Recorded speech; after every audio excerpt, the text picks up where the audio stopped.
Hare Krishna, Krishna Krishna, Hare Hare, Hare Rama, Rama Rama, Hare Hare.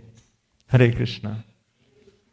Okay, so thank you so much. Hare Krishna Mahamantra ki jai, Harinam Prabhu ki jai. So, welcome everyone. So, yesterday we had a wonderful celebration. For the Vyas Puja, 72nd Vyas Puja of His Holiness Bir Krishna Goswami Maharaj. 73rd. I was just so Maharaj explained yesterday about the Indian system and the American system, how it works between 72 and 73. But we had the wonderful Vyas Puja celebration for His Holiness Bir Krishna Goswami Maharaj. So thank you everyone for joining, and we are very, very fortunate to have Maharaj's presence and association here. So today Maharaj is going to speak on Ram Vijay Utsav, and then also tomorrow at 5 p.m. devotees who didn't get the chance to make their Vyas Puja offerings or appreciations of Maharaj, tomorrow 5 p.m. on the Zoom you can join, and there'll be more Vyas Puja offerings. Okay. So today there'll be a class on Ramchandra Vijay Utsav, which was actually on Friday. So we'll be honoring Lord Ramchandra and remembering the pastime today. Okay. So thank you everyone. So after the class we will have a prasadam feast downstairs, but for the class we request everyone to kindly move forward.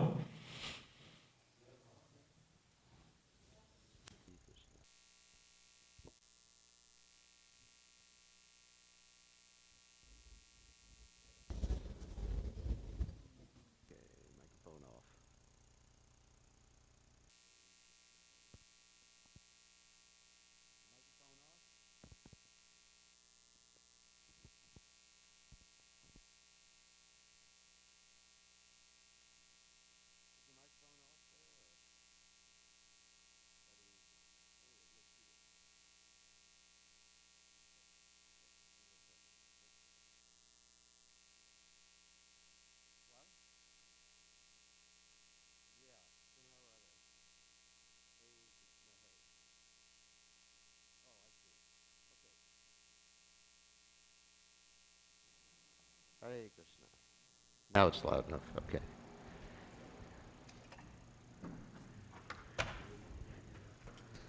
So I want to wish everybody a happy Dussehra,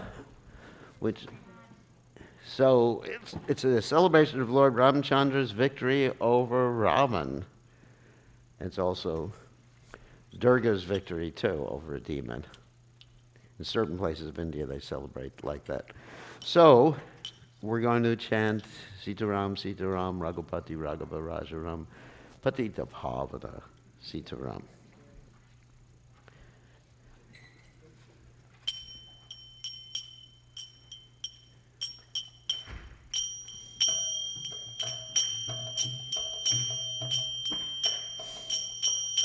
Sitaram, Jaya Sitaram, Sitaram, Jaya Sitaram.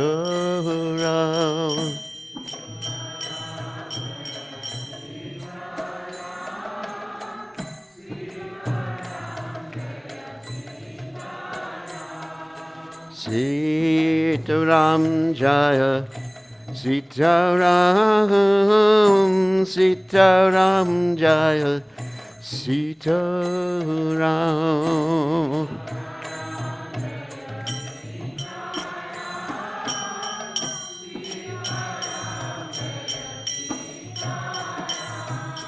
Shri Ram, Jai Ram, Jai Jai Ram. Shri Ram, Jai Ram, Jai Jai Ram.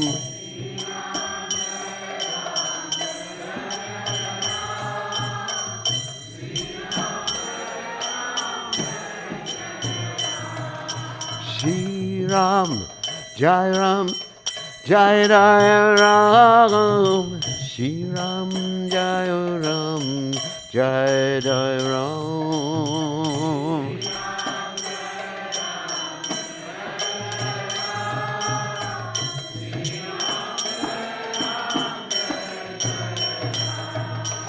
Raghupati Raghava Rajaram, Patita Pavana Sitaram.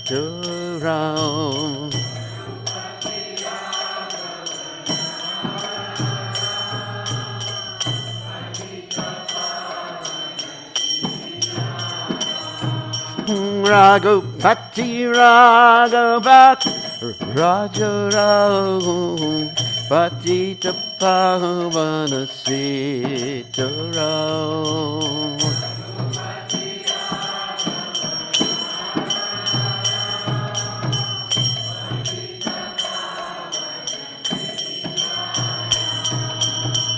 Shri Ram, Jai Ram, Jai Ram, Shri Ram, Jai Ram, Jai Jai Ram.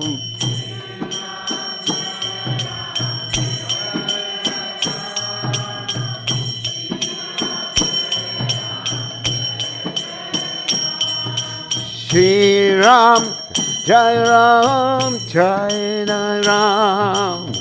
Shri Ram, Jai Ram, Jai Ram.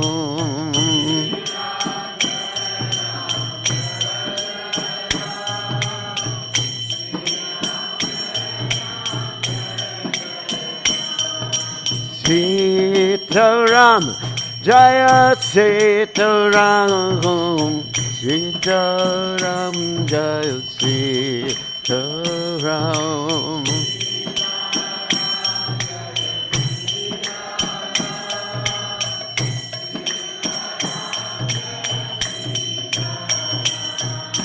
Sitaram, Jaya Sitaram, Sitaram, Jaya Sitaram.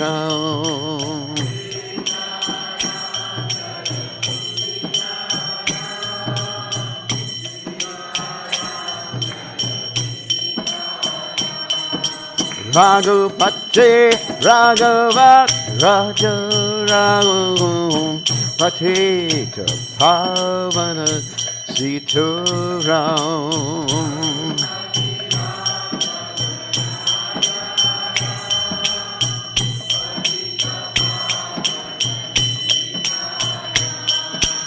Raghupati Raghavat Raja Raghum Patita Pavana Sitaram.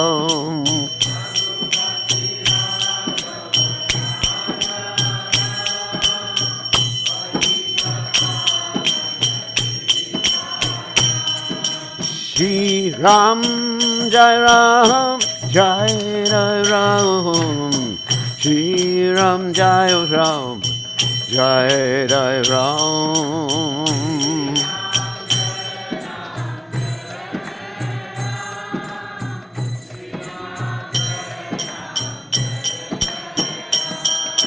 Shri Ram, Jai Ram, Jai Ram.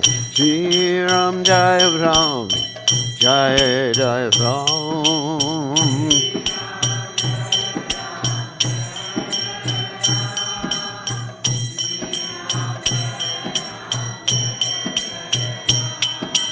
Hare Krishna, Hare Krishna, Krishna Krishna, Hare Hare, Hare Rama, Hare Rama, Rama Rama, Hare Hare.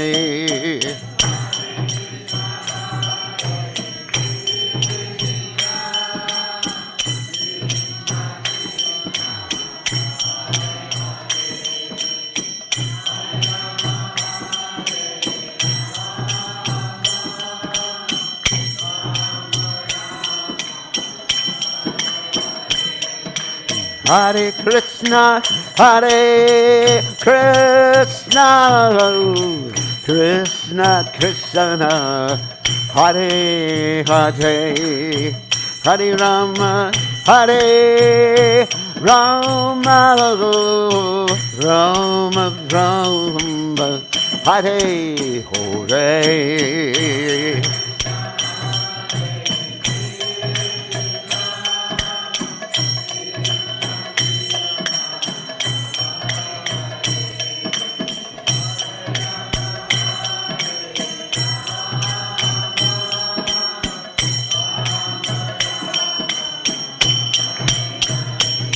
Jaya Radha Golokananda Radha Golokananda Radhe.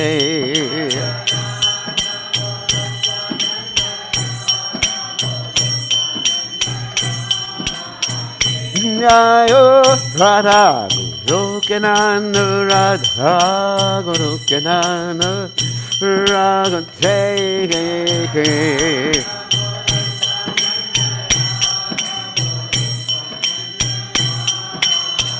Jayo Radhe, Jayo Radhe, Jayo Radhe, Jayo Radhe.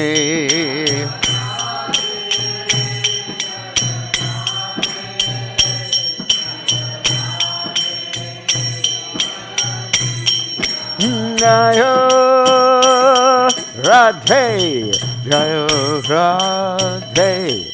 Jaya Radhe, Jaya Radhe.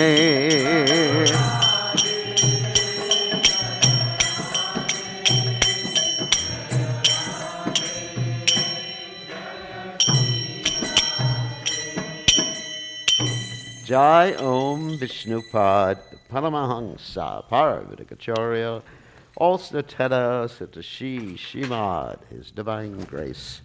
Abhaya Charananda Bhaktivedanta Goswami Srila Prabhupada Ki Jai, ISKCON Founder Acharya Srila Prabhupada Ki Jai, Anantakoti Vaishnava Vrinda Ki Jai, Namacharya Srila Haridas Thakur Ki Jai. For him say Kaho Shri Krishna Chaitanya Prabhu Nityananda Shidwaita Gadadha Shivasati Gaur Bhakta Vrinda Ki Jai, Shri Shri Radha Krishna Gopi Gopinath, Shyam Kund Radhakunda, Giri Govardhan Ki Jai, Vrindavanam Ki Jai, Mathuradam Ki Jai, Jagadadha Swami Ki Jai, Yamunamai Ki Jai, Shrimati Lasa Devi Ki Jai, Samaveda Bhakta Vrinda Ki Jai, Gaur Premananda Hari Hari Hari Hari Bol. All glories the assembled devotees, all glories the assembled devotees, all glories the assembled devotees. All glories to Shri Guru and Gauranga Srila Prabhupada Ki Jai. Nama Om Vishnupadaya Krishna Prastaya Bhutale Srimati Bhaktivedanta Swami Namani Namaste Saraswati Devi Gauravani Pacharni Nirvishesha Shunyavadi Paschatya Jayatari. So, Om Ganat Timiranda Shagananjana Shalakaya Chakshur and Meditam Yena Tasmai Shigurave Namaha. I offer my respectful obeisances under the lotus feet of my spiritual master, His Divine Grace A.C. Bhaktivedanta Swami Srila Prabhupada, who so kindly opened my eyes with the torchlight of knowledge while I was blinded in the darkness of ignorance. So we want to wish everybody happy Ram Vijay today. And we're going to be speaking a little bit about the victory of Lord Ram over Ravana and making reference to the Valmiki Ramayana, which is actually the original Ramayana. There's many different Ramayans all over India. There's South Indian Ramayans, North Indian, which is the Tulsidas Ramayana, Ramacharya Manasas. But the original Ramayana is written by Valmiki, the great sage, who also hosted Sita Devi in his ashram and also hosted Lavan Kush in his ashram. So he was able to perceive the pastimes of Ram directly by the mercy of his guru. And those gurus were actually the Sapta Rishis. Okay. So a little bit of information first. Like Ram, who is Ram? Ram is the Supreme Personality of Godhead. Now, as far as I understand, God means someone who is at least triple O. Triple O? What does it mean? Omniscient, omnipresent, omnipotent, all right? And there's also other O's, like he's all good, things like that. So let's take Ram, who is all-knowing, all-powerful, all good, like that. And why does he have to kill Ravan? Because if he knows everything, and he's all-powerful, and as described in the Bhagavatam, that he has Parashya Shakti, this is actually from the not from the Bhagavatam, but from the Puranas. So, Parasya Shakti Viraya Vashute Svabhavaki Jnana Para. That he has multifarious energies who can carry out his orders and kill any demon he wants. And if he's all powerful, why did Ravan even appear? You know, if I was all powerful and I knew there was a possibility of a demon appearing, I wouldn't let him appear. I'd probably kill him when he was a kid, or even before that. I wouldn't even let his parents have children. I'd separate them before they got married. So, so Ram has that power. Remember that. He's God, he's all-knowing, he's all-powerful, and he's all good. So why did he allow Ravan to do all these things? And why did he have to take so much trouble in killing Ravan? Well, first of all, Ravan is a devotee of Ram, as is Kumbhakarna. And if you remember the story, Jai and Vijay, the two gatekeepers in the heavenly spiritual world, who were cursed by the four Kumaras because they didn't let the four Kumaras into the spiritual realm. And then Lord Vishnu later mitigated that curse and said, oh, you only have to come down 3 times as demons or 7 times as devotees. So they wanted to go back as soon as possible, so they decided, we'd rather be demons. And that was the Lord's desire, because we have the understanding that God, Ram, Krishna, they're non-different, of course, they have a desire to enjoy. And just like you and I, we have different things that we do to enjoy. Just like today, I took my friends, some children, devotee friends, for a ride in the car. And they wanted to see how fast it would go. So I pushed the pedal down to the metal proverbial, and it went from 0 to 70 in about 3 seconds. It was really fast. And it was fun. And they said, wow, we like that sannyasi. So, anyway, it's easy to please children like that. And they were preaching to their parents, please surrender, to Krishna, become Krishna conscious. So, because Ram is aham sarvasya prabhu matak sarvam pravartite. He's the source of everything, so whatever qualities we have to enjoy, the good qualities at least, Ram has those qualities. Ram likes to enjoy what we call the indirect rasas. There's direct rasas, which he enjoys also. Direct rasas means that we have a relationship with God as his friend or as his servant, or just worship him, or as his parent, like we have Dasarath, who is the parent of Ram, father, of course, Kaikeyi, who also had that nice relationship until she got misled. Kausalya, Sumitra. So they had this different relationship. And then, of course, you have Sita Devi with the conjugal relationship. Of course, Ram only has one conjugal relationship, Ekapatni Vrata. And Krishna has, well, unlimited. How do you say unlimited Patni Vrata? Anyway, so Ananta Patni Vrata. That's how you'd say it in Sanskrit. So, but still, those relationships are there. But there's also these indirect things. Like, for example, if someone has a friend. Let's take friendship, for example. You don't sit around and just say, I'm your friend. Yes, I'm your friend, too. What's that expression? Let's hang out. It's a modern expression they use in the university. Since I'm talking to people in the university, they call up their friends and say, let's hang out. When I was young, you would just call your friend up and say, what are you doing? I don't know. What are you doing? I don't know. What are you doing? I don't know if you do that nowadays. What would you like to do? I don't know. What would you like to do? So, but in other words, you do something with your friend. You don't, like when you talk hang out, you don't just like sit there, look at him, or he looks at you, and then, yeah, it was nice hanging out with you today. So, like, say, if someone is Ram's friend, and, Ram did have friends, like Sugriva had a friendship relationship with Ram, isn't it? He made a friendship pact with Ram. The Ram said, I'll get you back your wife, and I'll get you your brother's wife, too, which actually happened. He didn't say that, but he got Tara and Ruma. And so he made a friendship, so that's friendship.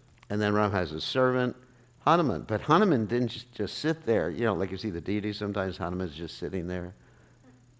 But he does things. He does things like puts cinder all over his body. Why? Because Sita Devi had cinder here, and she told Hanuman that the cinder in the hair makes Ram's life very auspicious. So Hanuman was thinking, if I put cinder all over my hair, Ram's life will be very auspicious. Right? So Hanuman is always serving.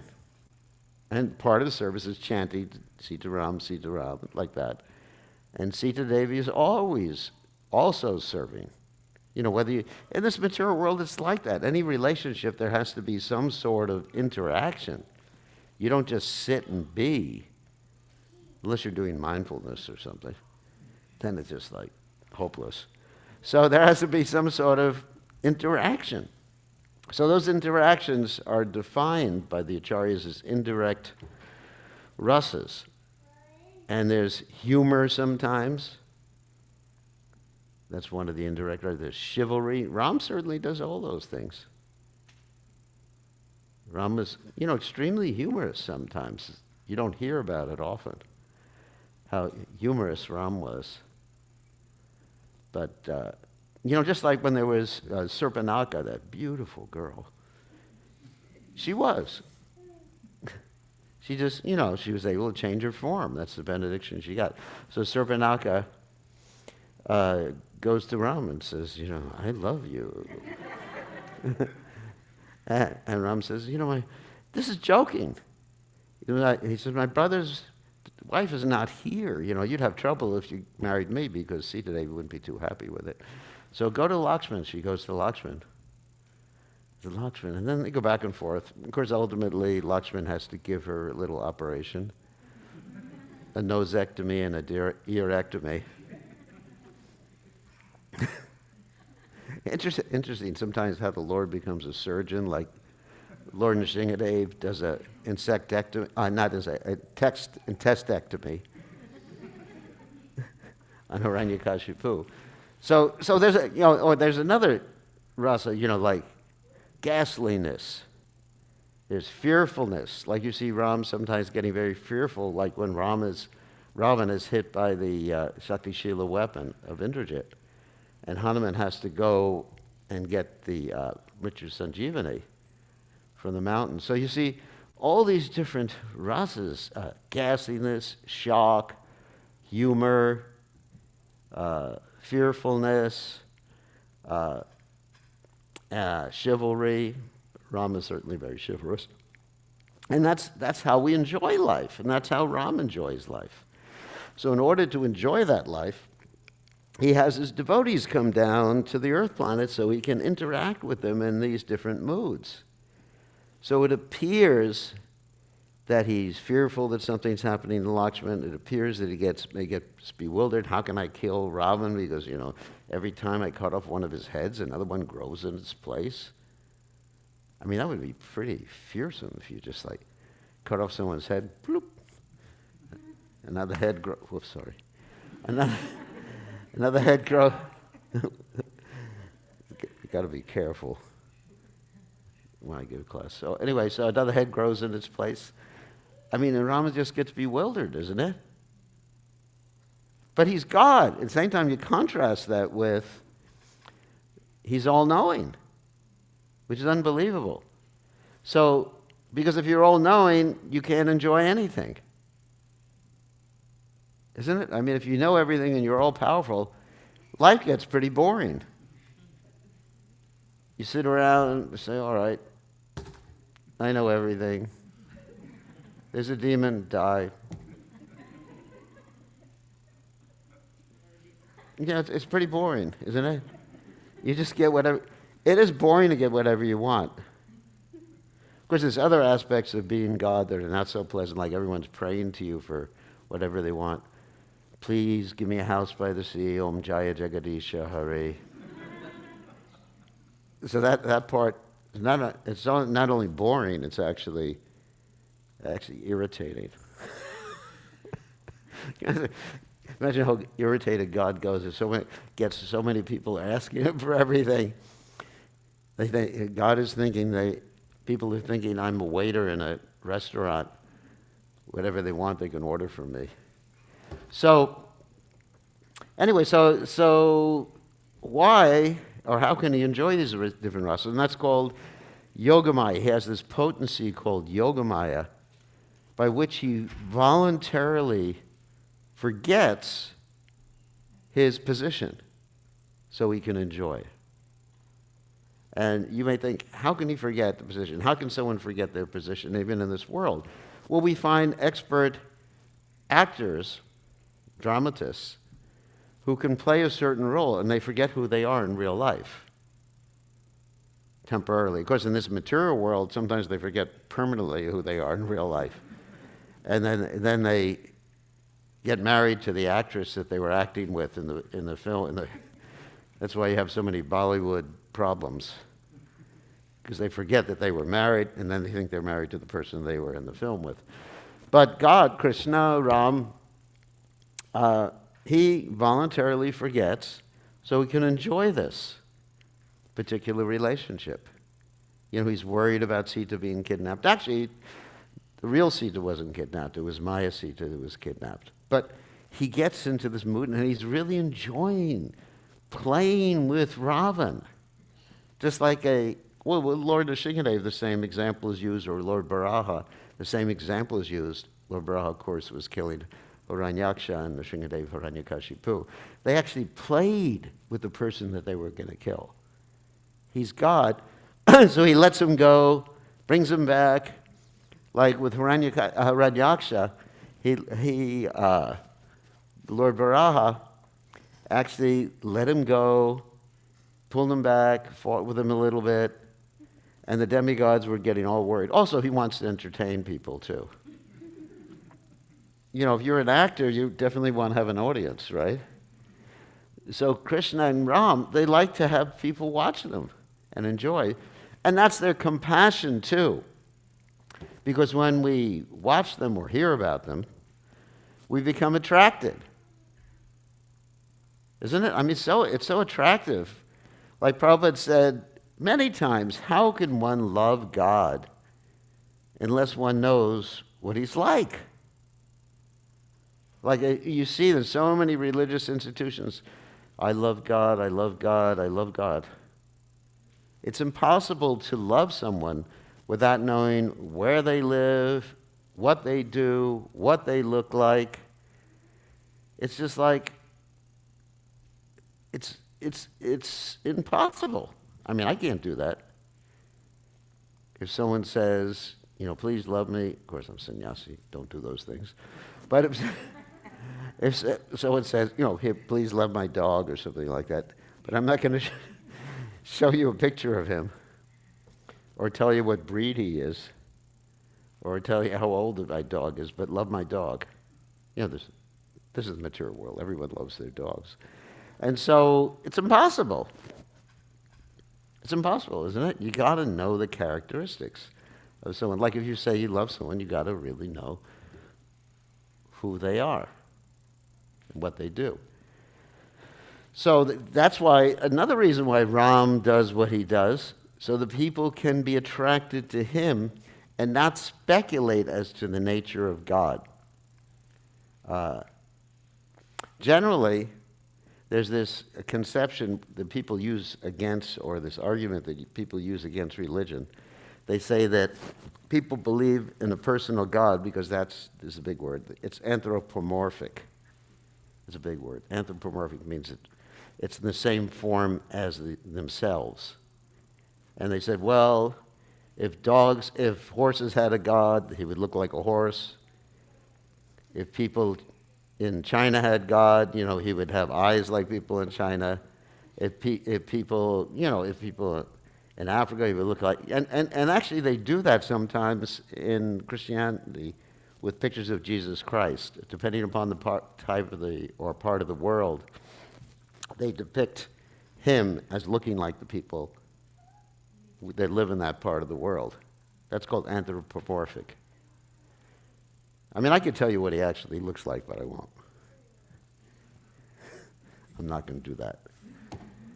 But in any case, people use that argument to try to dissuade people from worshiping God. The only reason you believe that God is a person because you're a person. The only believe that God has two arms is because you have two arms. The only reason you believe that God has two legs is because you have two legs. The only reason you believe that God has one head is because you have one head.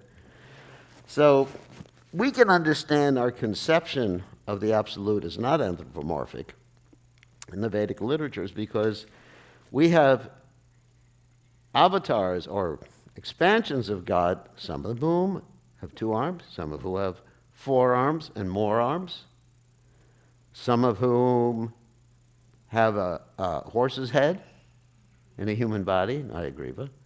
Some of them have half man, half lion, pretty good. Lion's head, human body. Some are fish. That's definitely not anthropomorphic, is it?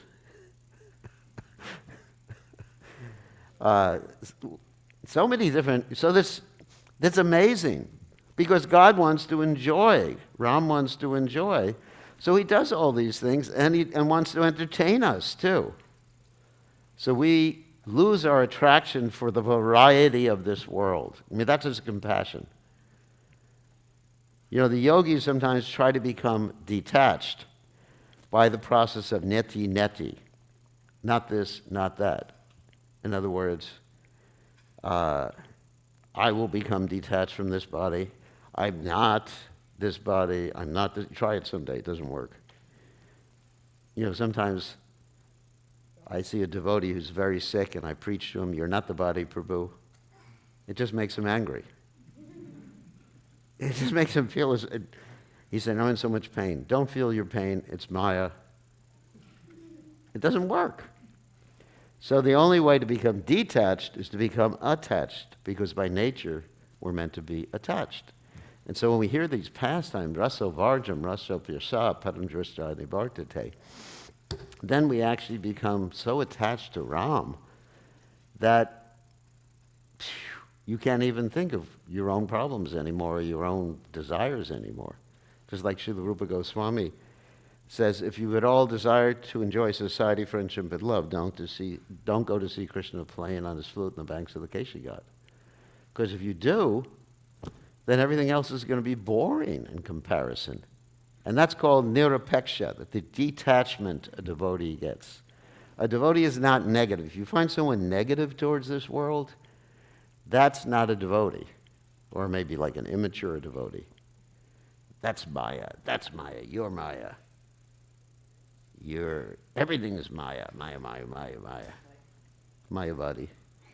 Krishna's Maya. Krishna's body is Maya. Well, you're Maya. So, but a devotee, he sees Krishna everywhere. Yo mam pashati sarvatra sabram chamai pashati. And everything reminds him of Krishna, and he's hearing about Krishna, and he sees the deity and thinks, wow, Krishna is so beautiful. Just like that story in Ramanujacharya's pastimes, where Ramanujacharya, great Vaishnava in South India, of course, the head of the Sri Sampradaya, he was there with his disciples. Some of you know this story.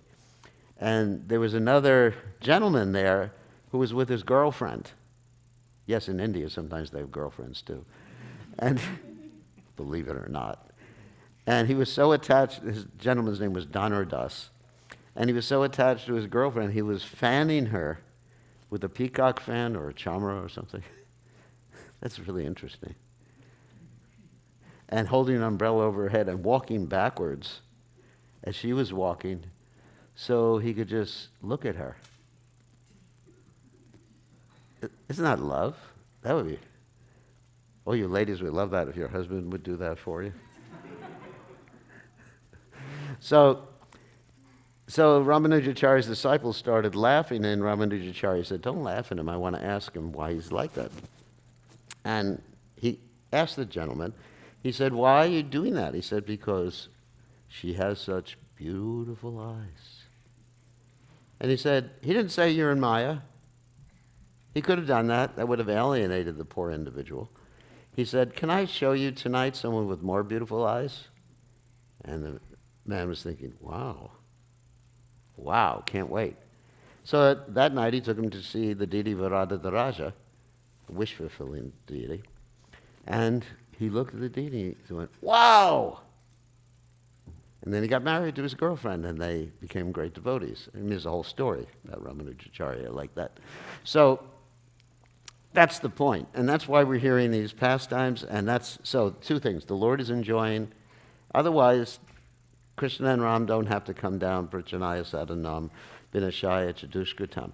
Also, another reason is they bring the demigods. They engage the demigods in their service, because the demigods are generally sakama devotees.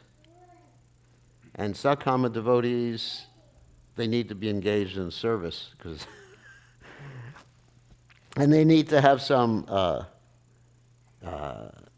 sort of pastime that causes them anxiety, so they will actually meditate more on the Lord.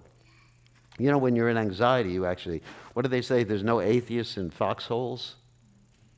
Anyone's heard of it? Foxhole is something like during the war, they would dig these trenches just to protect themselves from the grenades and everything like that. And basically, when you're there and the grenades and flying over your head and the bullets are flying over your head, you're praying to God. You're not saying, "I don't believe in God. I'm God. You know, I can do anything I want." Like that book, The Secret. You know, anything I want happens. It doesn't matter. You can be an existentialist. You can be an atheist. You can be a Buddhist. It doesn't matter. God help me. So Krishna arranges this also so the devotees pray, and they can engage in their pastimes with him. And devotees like Hanuman, who's Lord Ram's eternal associate, eternal servant, they can engage like that and think of Ram and serve Ram. So engages the devotees like that. And Prabhupada was once asked, you know, why is there so much opposition for devotees? And Prabhupada said, without opposition, where's the chance for glorious victory? Like you see with His Divine Grace Srila Prabhupada, before he came to the Western world, and even when he came to the Western world, there was so much opposition. You know, Krishna arranged that he had a wife who sold his Bhagavatams for tea biscuits. Krishna arranged his business went bankrupt. Krishna arranged that he got gored by a bull. You may say, what kind of Krishna is that? He does that because Krishna's glorifying his devotee. That's what Krishna wants to do, glorify his devotee by showing how his devotee is so dedicated to him and dedicated to the order of his spiritual master. So that's what Krishna's doing in these or Rama's doing in these pastimes.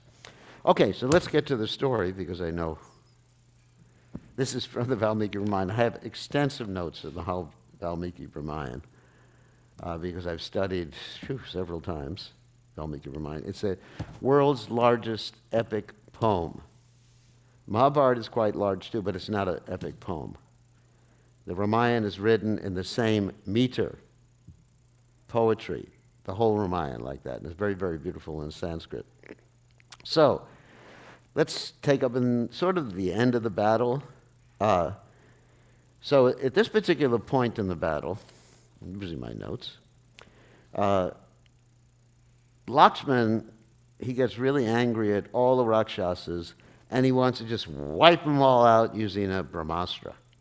Now, the Brahmastra is more powerful than the atomic bomb, but it's more focused than even a bullet can be. Because you could, just like when Ashwatthama wanted to kill Parikshit in the womb, he could just focus it on the embryo and not kill the mother. I mean, that's an amazing thing. Or it can destroy the whole universe.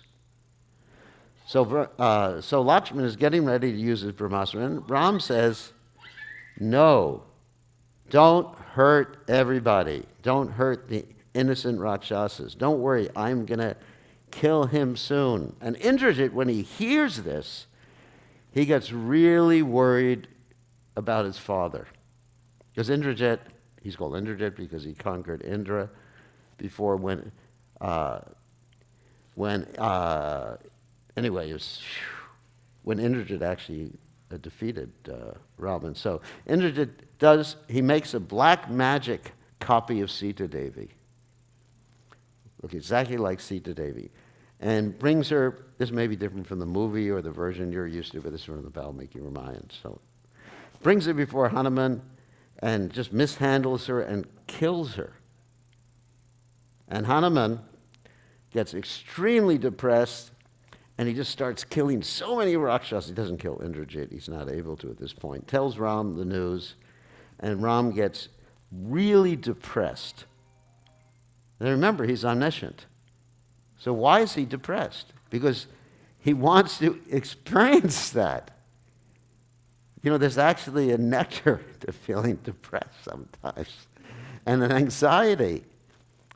Because that's what makes life alive. You know, if it's just everything like is doing well. I mean, what's the fun of that? I mean, just like if someone goes to the amusement park like Disneyland or something, goes on a roller coaster, then you get scared. And you want to get scared. You do, not me. And I only went on once. And then you're relieved, and then you get scared again. So that's the fun. So Ram gets depressed, and Lakshman tries to console him, and he says, he actually preaches to Ram maybe a bogus philosophy at this time. He says, well, maybe Dharma's not so important. Maybe it doesn't exist, and it doesn't function, and maybe there's no God. And remember, Lakshman is God, and Ram is God, and Lakshman is preaching to Ram, maybe there's no God. This is such an interesting interplay between the two of them, isn't it? But they're both the same person, Advaita Chutanadira Rupa, because you have the Chaturvyuha expansion, right? Ram, Lakshman, Bharata, Shatrugna, right? And so it is just so interesting how much fun God has by doing all these things. So Indrajit, he does all this. He's done this whole thing so he gets as a diversion, because he really wants to worship the family deity Nikumbila, because he has a benediction from Lord Brahma that if he worships Nikumbila and is able to complete this worship, then he will get an invincible chariot and he will never get defeated. So he's actually diverted, try to get them really depressed so he can do his business. And Vibhishan, he sees through all these different tricks. And he tells Ram, Lakshman, and everybody it's a trick. He said, Ravan would never have her killed because he's too attached to her. He tells them what's actually happening. He said, your business right now is to get Indrajit and kill him before he performs this sacrifice. So Lakshman leads them to this sacred place. Well, not sacred, because it's a demoniac place, but where they're worshiping this Nikumbila. And it was predicted, actually, by Lord Brahma when he gave Indrajit this benediction that he could get this chariot if he worshipped this deity Nikumbila, that if his sacrifice was interrupted, then that's the time he would be killed. So Indrajit is performing this sacrifice, and what happens is, this is really funny, it's not there in any of the other versions of the Ramayana, is that they attack Indrajit as he's performing the sacrifice, you with the monkeys and the bears and everything like that. But Hanuman actually passes urine on the sacrifice. And that definitely pollutes the sacrifice. And Hanuman challenges Indrajit, and Vibhishan points out to Lakshman, don't let Indrajit get to this other fire sacrifice beneath a banyan tree. You have to kill him before he gets to this banyan tree. So it appears like that this particular banyan tree, there's like ghosts there and rakshasas and everything that Indrajit worships to get more and more powerful. So Vibhishan is there at the same time because he's shown them where this sacrifice is taking place. And Indrajit gets really angry at his uncle. He says, you're Kula Droha. You're an enemy of the family. Kula Droha means like an enemy or killer of the family. And they both start insulting each other. This is also very chivalrous. See, I don't know if you've ever seen any like soccer games or any, no, you never have. Or any other game. Sometimes the opposing party, they start insulting each other. This is actually considered an act of chivalry. I mean, I don't do it. But it's an act of chivalry between Kshatriyas. And Ram does that sometimes with the demons that he's fighting. And, he calls them different names. I don't remember all the names right now. So Lakshman starts fighting with Indrajit, and Lakshman is sitting on Hanuman's shoulders at that particular point. And they're both firing arrows at each other. Indrajit fires 100 arrows at Vibhishan to try to kill him first. And the monkeys at this particular point, who are millions of monkeys are there, they destroy Indrajit's chariot. The driver gets killed. The horses get killed. Indrajit goes back to the city for a new chariot. And he returns, and Vibhishan encourages them. Now we got to kill Indrajit, because when we kill Indrajit, that's all Ravan has left. He's Ravan's right-hand man. So then the second driver of Indrajit's chariot is killed, and Vibhishan kills the horses. Indrajit fires Yamaraj's arrow at Vibhishan. Lakshman fires and protects Vibhishan.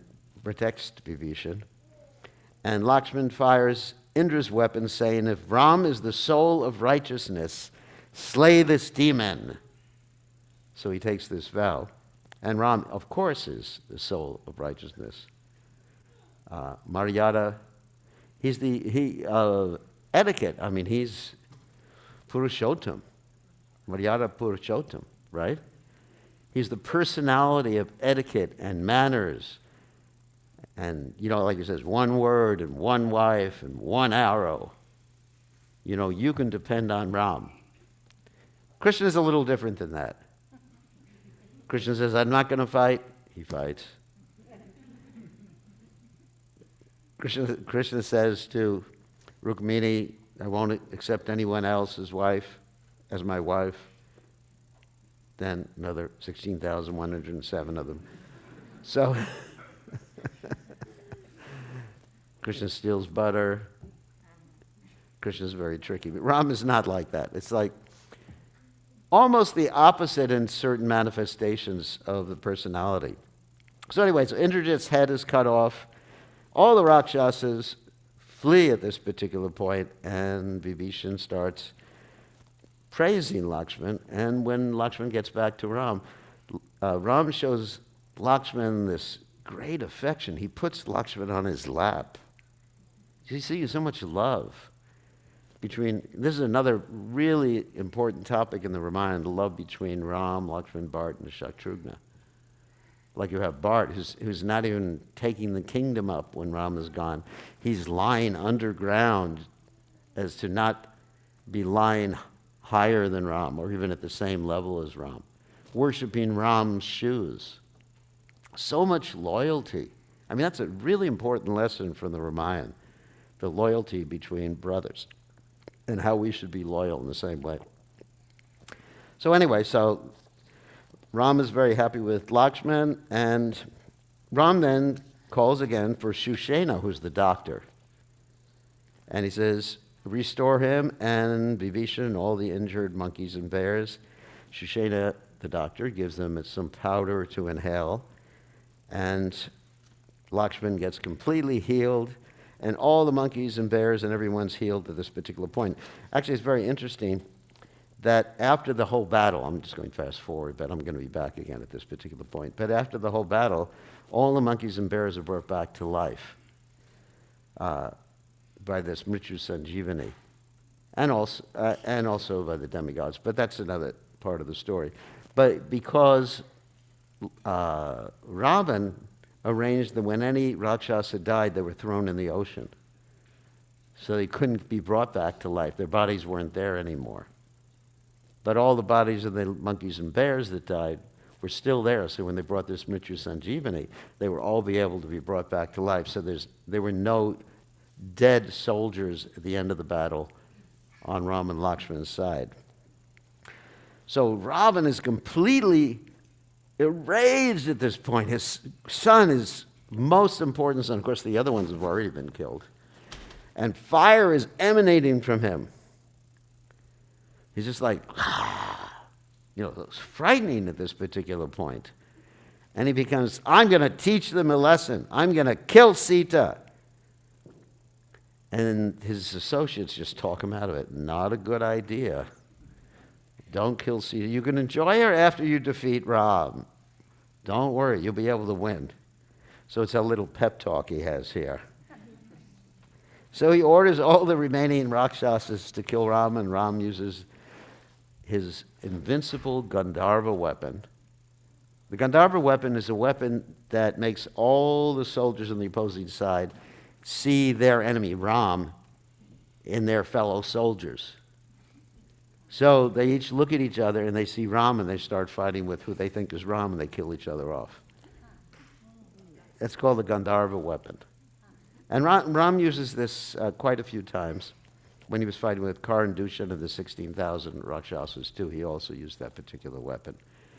And so the thousands of Rakshasas are seeing Ram and they're killing each other instead.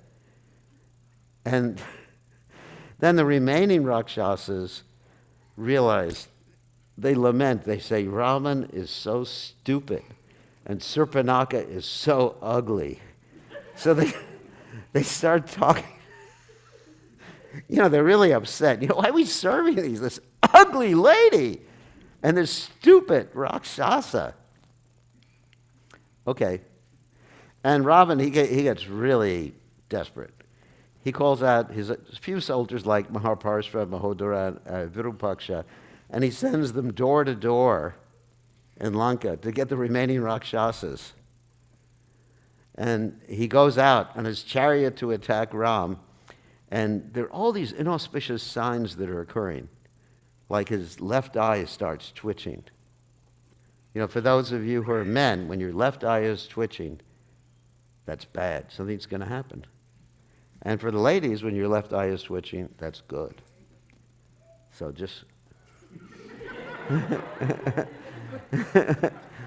I made that happen, don't worry.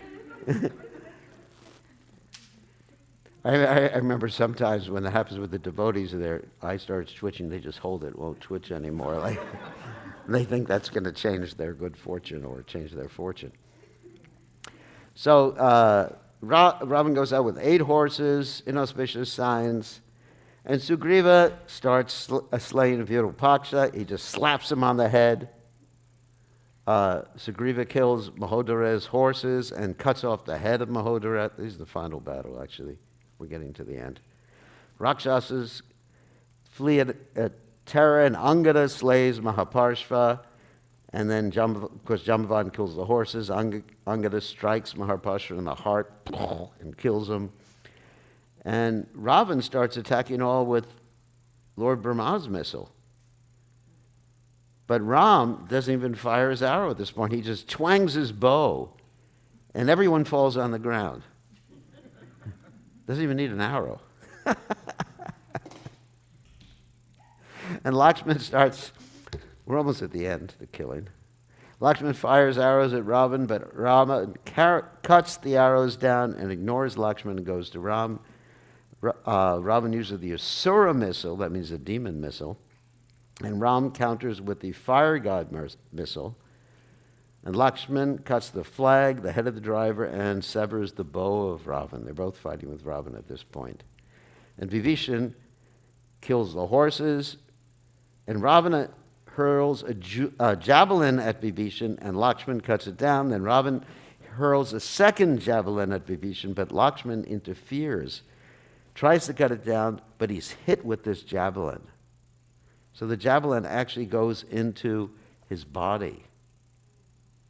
That's a spear. A javelin is a spear, if you didn't know what it is. And Ram is just praying, please, God, protect him. And it's interesting, Ram and Lakshman have spiritual bodies made of eternally bliss and knowledge. And there's no question. Ashnavi Ram, it's described. There's no veins, just like you see my hand, some of these veins. So he has no veins, no blood. Sat Chidananda Vigraha. But they're just enjoying this particular, it's play. For them, it's like a soccer game. And they know they're going to win. They're just having a good time. And so the javelin hits the heart region of Lakshman. And all the apes can't pull out their javelin, but Ram is able to pull it out, breaks into two pieces. Ram vows to kill Ravan in 1 hour. Then they call Shushain again. Now this is the second time that Hanuman goes back and gets the Mrityu Sanjeevani, brings the mountain back. It happened twice, according to the Valmiki Ramayana, not just once. Generally people think just once it happened. And then he comes back with the herbs, carries the mountain back in. Lakshman sniffs, instantly healed. And he says, go kill Ravan.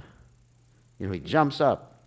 So Ravan gets another chariot, and then Ram gets the special chariot of Indra. Then Matali is the chariot driver, and he gets the bow of Indra and the armor of Indra. And so Ravan at this particular point fires the snake arrows at Ram, and Ram counters with the Garuda arrows. And the Garuda arrows means these birds, they eat the snakes, because birds eat snakes. And Ravan cuts down Ram's flag at this point. So, and the Asuras are crying, victory, victory, Dadasagriva, Haribol. No, they don't say Haribol. So, that would be inappropriate. But that's the mood. They think, well, now we got him. And Ravana throws a spear, and Ram couldn't stop the spear with his arrows, but he stops it with his own javelin and breaks it into 6 pieces. And Ram pierces Ravana, and Ravan becomes bewildered, and Ravan's chariot driver takes Ravana away just to protect him. Ravana gets really angry at his chariot driver because this is chivalry. In chivalry, being dishonored is worse than death. And that's one of the arguments that Krishna used with Arjuna in Bhagavad Gita. If one was honored, dishonor is worse than death. So Ravana would actually rather die than have people make fun of him after he dies, or have people make fun of him in this lifetime. So he chastises his driver. The driver says, I'm just protecting you. So Ravana says, yes, I understand. But at this time, Ram is so tired. Now, how's this? How can God be tired? Because he's acting, this is his Manusha Lila. He's acting like an ordinary person. But God never gets tired. He doesn't have to sleep. And even when he sleeps in the form of the Mahavishnu, he creates universes. So therefore, then this great sage, Agastya Muni, appears and teaches him this Aditya Hridaya mantra, which is the heart of the sun, the power of the sun. Like from the sun is the eye of the Supreme Personality of God. And actually all the energy we have in this earth comes from the sun, directly or indirectly. Whether you're using coal or oil or anything as a source of energy, it's all indirectly coming from the sun. And if the sun were to disappear, well, we don't even think about it. So Ram becomes very enthusiastic after chanting this mantra. Ravan starts moving in a clockwise direction, and Ram takes Indra's bow, and now more and more inauspicious signs occur for Ravan. Both armies are just watching at this point. Nobody's fighting. They're just standing there going, wow, let's see who wins. And Ram cuts down the flag in Ravana's chariot. Ravana fires arrows at Ram's horses, and the horses are not damaged because they're Indra's horses. And Matali, Indra's driver, gets shot. But he's not hurt because, he's a demigod. And the horses of both chariots are brushing against each other. Ram angrily cuts off Ravana's heads 100 times, one after the other. And he's thinking, how am I going to kill this guy? And Ram gets confused.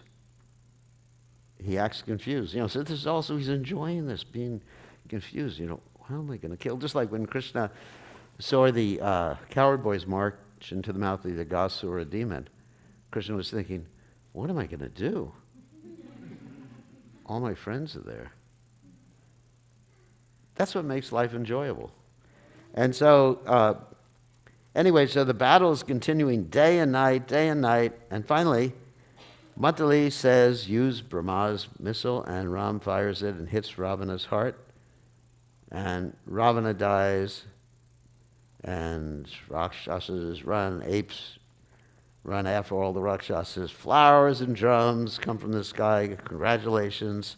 But there's one person who's very unhappy, and that's Vibhishan, because his brother has been killed.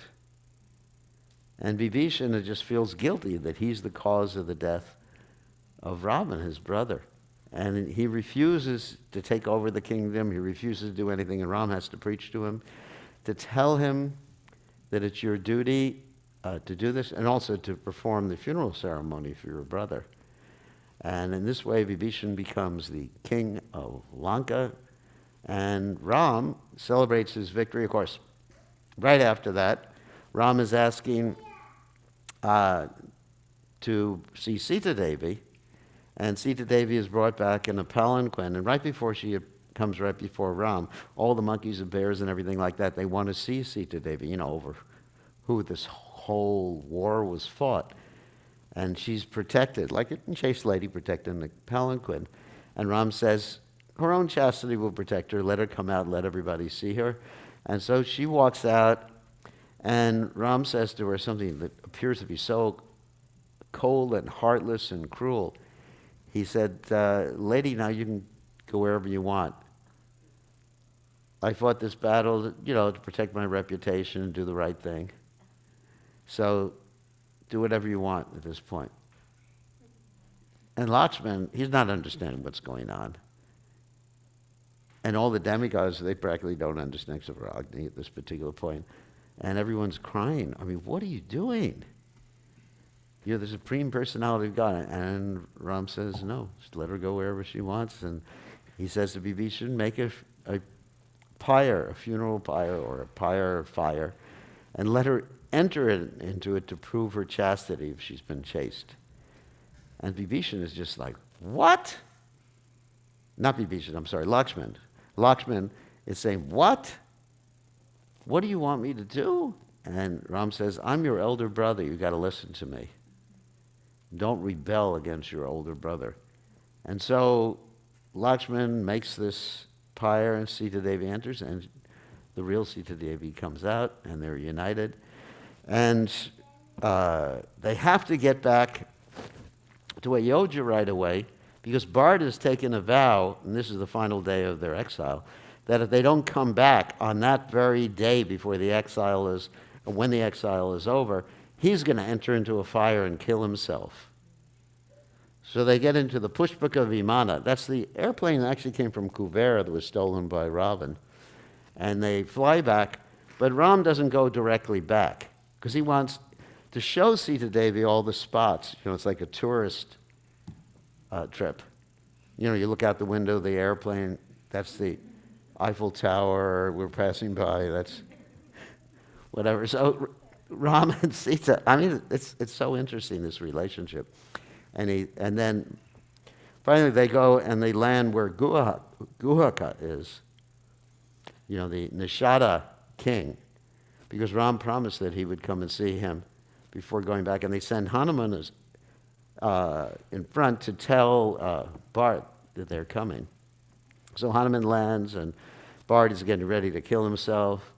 And he says that Ram is coming, and they both stand there, and they're looking for the airplane, just like sometimes you stand on the ground waiting for the airplane for someone to go. I remember when Prabhupada was coming, sometimes we would just like stand at the airport. I would get on the top of the airport, they had a place. They used to have places in the top of the airport where you could actually see the planes land. Even in India, they had that. There's a certain gallery on top. And just watch it. There's a little dot, and it's coming closer, and it's coming closer, and Rama's getting closer and closer and closer. And finally, he lands, and they greet Ram, and that's the victory ceremony of Ram. So anyway, so that's the story. Went a little bit too long. So that's Ram's victory over Ravan, how he enjoyed fighting with Ravan, and how Sita Devi was not actually taken by Ravan. The Maya Sita, and the Maya Sita actually fell, there's another story which I don't have time to tell, but Maya Sita fell in love with Ram at that point. But Ram said, Ekapatni Vrata, can't have you now. But later on, there was that whole story of Venkateshwara, which I'm not going to tell right now, where Maya Sita gets to be married to Lord Vishnu. It's Bhudevi, of course, at this particular point. Gets married to Lord Vishnu and gets caught getting married to Lord Vishnu by Lakshmi, and they all have to turn into deities just to calm things down. So, all glories to Lord Ram. Ram Vijay Ki Jai.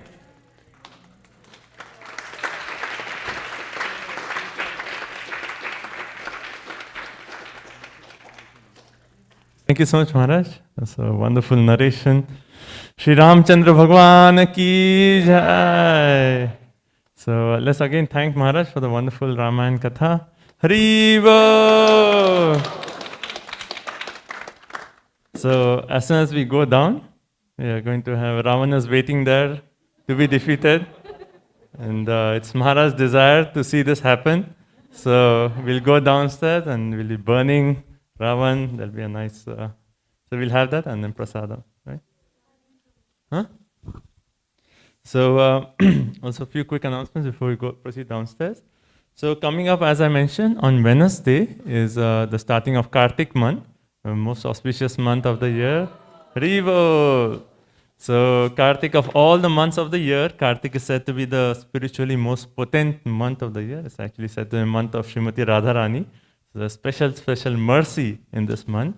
We encourage everyone to take some vows. It's called Urja Vrata. It's like a vow where we actually take